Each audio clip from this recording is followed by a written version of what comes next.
Hey there everyone, this is Live. Welcome back to my playthrough of Etrian Odyssey 3. Today we are going to continue exploration. Well, we're going to beat up the Gatekeeper, and that's going to be a thing. Cut. And we're going to continue off from where I previously stopped the mapping before. We're technically still doing the race right now, but I step off to the side just to get those two spaces out of the way. I have a little OCD about that, but that's okay. We're not going to actually engage in this fight. We're going to make our way to continue the race so that we can beat the other FOE to the final spot. First, we're going to make a little bit of mapping around here possible. I might just end up cutting away to not really showing off much of the race at all, but it's really such a simple thing that it doesn't, hopefully doesn't need super explaining. It's just, as long as you know the fastest route, which I'm pretty much showing you, is that after you beat the third race, you go this way, and you will have almost no problems beating the fourth race, because this just loops around an island, and you beat the other guy, and it's not super hard to understand. You might have to just run away from a few fights, which is normal. Maybe bring something that reduces the encounter rate. Wouldn't hurt either. Allows you to run into less fight. But the only time you would really want to fight things is if you were wanting to get your limit bar up early, which is perfectly valid. On the other hand, you could have also unlocked this shortcut before going ahead to fight the Gatekeeper, in which case that would save you a lot of heartache as well. And you would only have to beat 2 of the races. That's enough of rambling about that. I'm going to hopefully take this raft down and get to more places in the map which I have not explored, including the speedbook box, which we have not yet obtained, which is the treasure chest across the lava here. I don't think I'm going to show the route off. All you need to know is that from the same raft you took to get through the race, you can reach this box, which is the speed box. You approach that same raft on the west side after you land on the other side. It's not complicated. I trust you can do it with your mind. With that in the way, I'm going to probably get this shortcut triggered and cut away to me getting the speed book. Like so. Very easy. That's what it is. It's fairly out of the way, but if you beat all the races and don't have to deal with the FOEs, it's fairly easy to reach. And we reach Kadra, who kind of just laughs at the fact that it took us so long, but he ends up having an accident, so he kind of wounded and wants you to beat the Gatekeeper. Well, that's okay. Yeah, he was pretty reckless. So it's our job to make sure that that doesn't happen again, or basically it's our job to beat the Gatekeeper so that all of us can go through. In the Deep City route, he sneaks past the Gatekeeper and the Gatekeeper charges you. A luxury on taking the on-road route is that the Gatekeeper will not rush you as you enter the door, which is something to keep in mind. I'm going to set up limit skills. We're going to go with Hellfire Electric Charge combo, obviously with Zera and Kira. Gandra is going to get the Indomitable, and Guard Tactic is going to be distributed amongst Phoebe and Winona, which takes me a little bit of time to do, but that's okay. Post-commentary does have this little thing where sometimes things have to drag on for a bit, because you already know what's going to happen, and things are a little bit strange to that, but I'm not going to spoil, I'm just going to give strategy. That is my one job. Something in my live version really didn't do so well.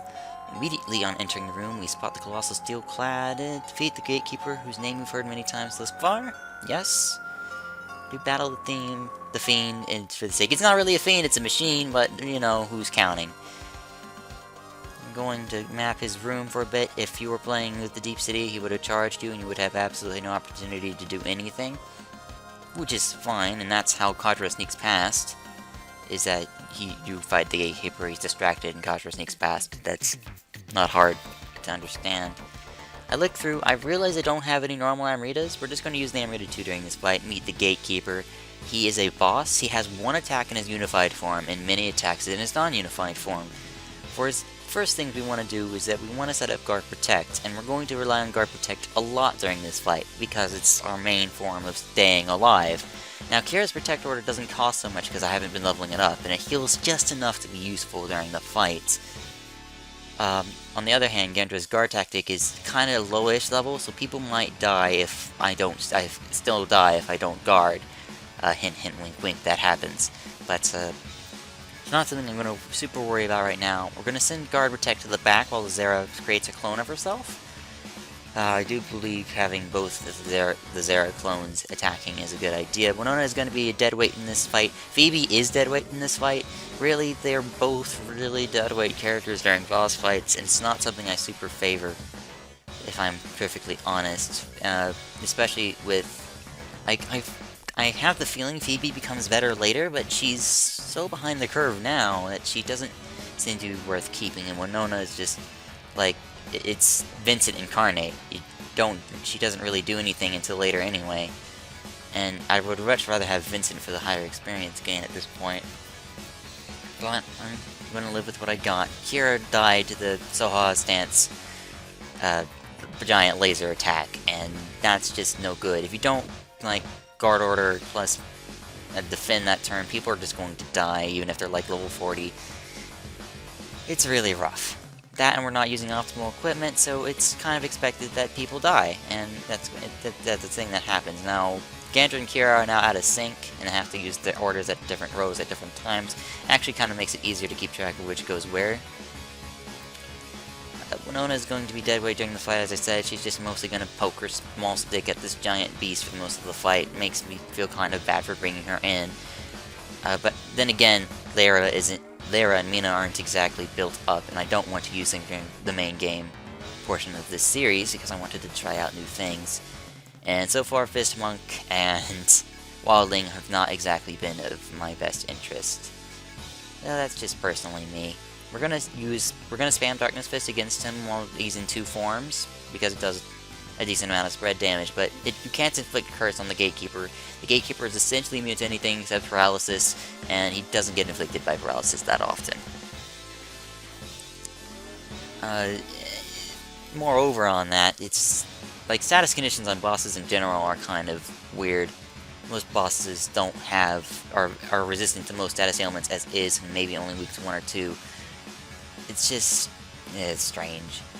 Essentially, there's no way in hell you're going to confuse a robot. You can't really do anything to a robot other than stun and paralyze him, and I don't think you can have a stun attack in this game. You can inflict stun and paralysis on him, but it's, like, super hard, and it's not really easy.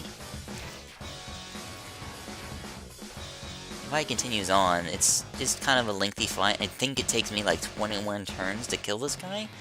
We're mostly going to wail on his body, because his body is new.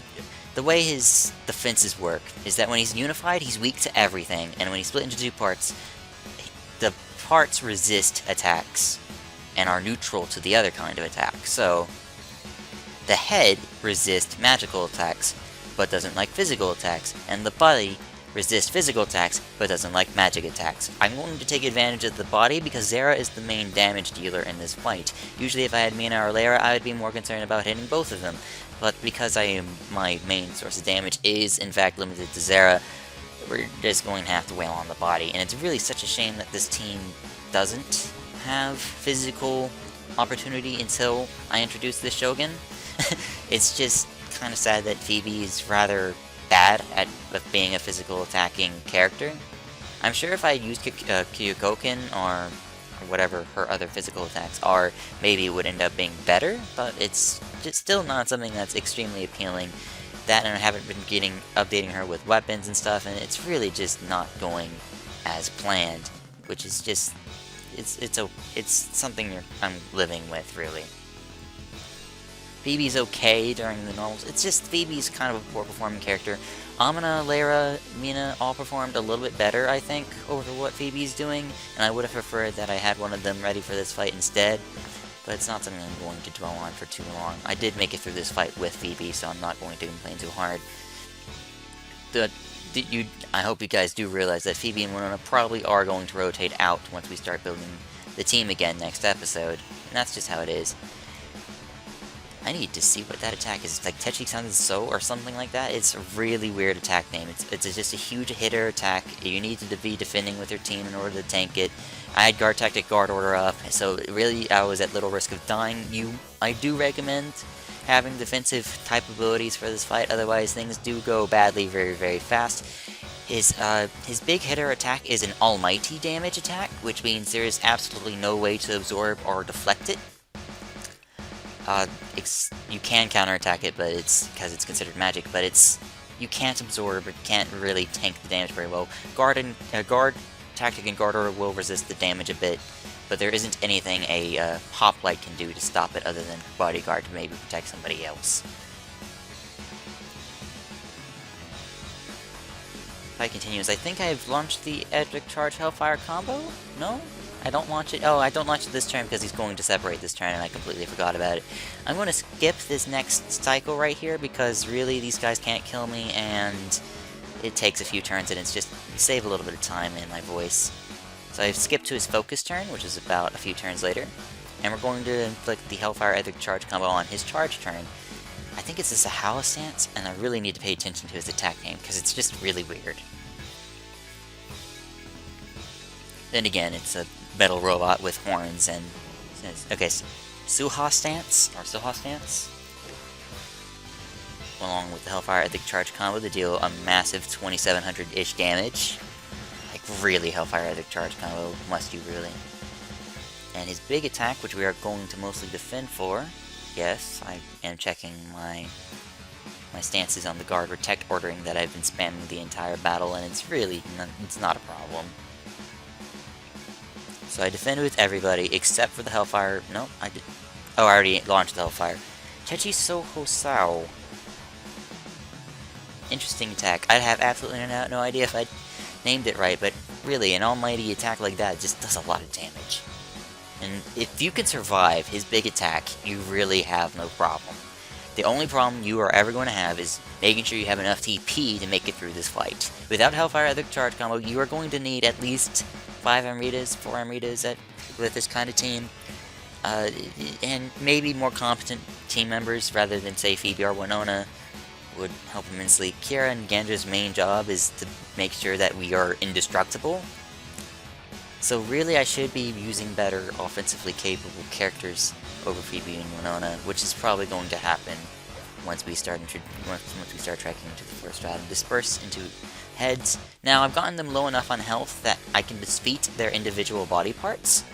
And defeating the individual body parts or his entire body results in different item drops, which is a little bit of a pain if you're trying to 100% complete the game, but it isn't too bad overall because formaldehyde is a thing. Now if you can kill both of these two things in one turn, formaldehyding will get you both of their special items and it's just amazing.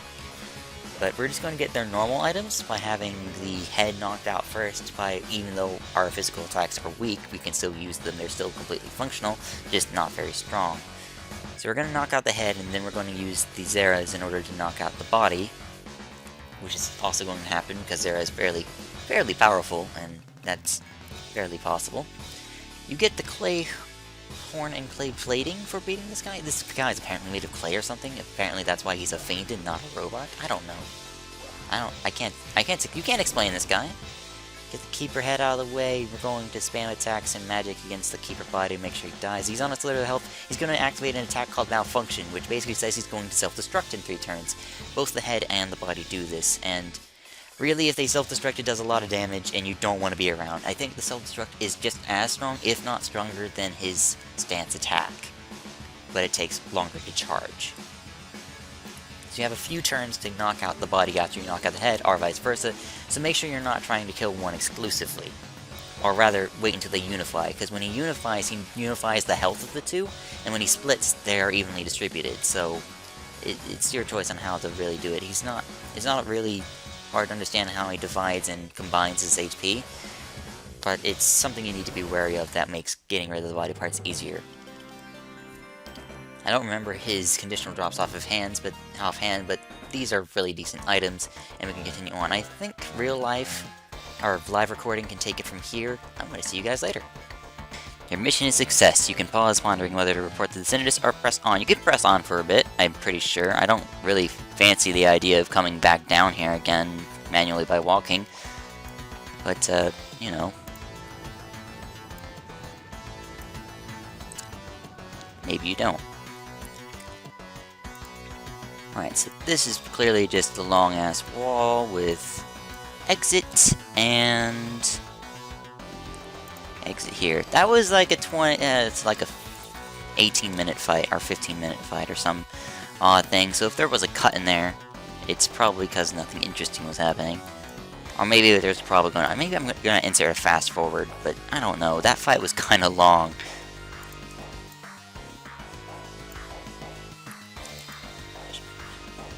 There's the downstairs. There's still one last thing we can do while we're up here, but maybe I should save it for another time, because there is an encounter rate, and, like, the amount of TP I have is, like... We have a little bit on Zera, and we have a lot on Winona. Maybe we can get away with this. Maybe we can get away with this. Those are the sounds of famous last words, if I've ever heard such a thing. Okay, nothing here. Goes up into a little corner over here. Don't know what can possibly hold in this corner. I think the sun key's back here or something. That's what I think it is. Let's see if that's what it actually is. This looks like binary fire all the way across the sky. Fa la la la la. Nope, binary fire goes off and everything dies. No one lives. Small scale. That's all we get. Dang. And we get the sun key. This is importantly vital for everything. We're gonna mark it red. Because this is the sun key. This lets us access all the red colored chests that I have marked along the way in the first two stratums. I don't think there's any sun key chests beyond the first two stratums, so that's kind of weird. But hey, it's nice that the game is giving us some refuse with some old items. Or some... that's not the word I was looking for. That was the opposite of the word I was looking for. Refuse is terrible. Where does this go? Oh, that just goes down there. It doesn't do anything. Alright, so let's just make our way to the exit. Probably gonna have to run into one last fight. Maybe just run away from it. Save myself some heartache. Or we can make it to the stairs without any problems. Alright, no, we're not gonna deal with this. Especially not with Hellfire Ethic Charge not up. Right, on to one of my favorite stratums in the game, the fourth one. Of the Abyssal Shrine.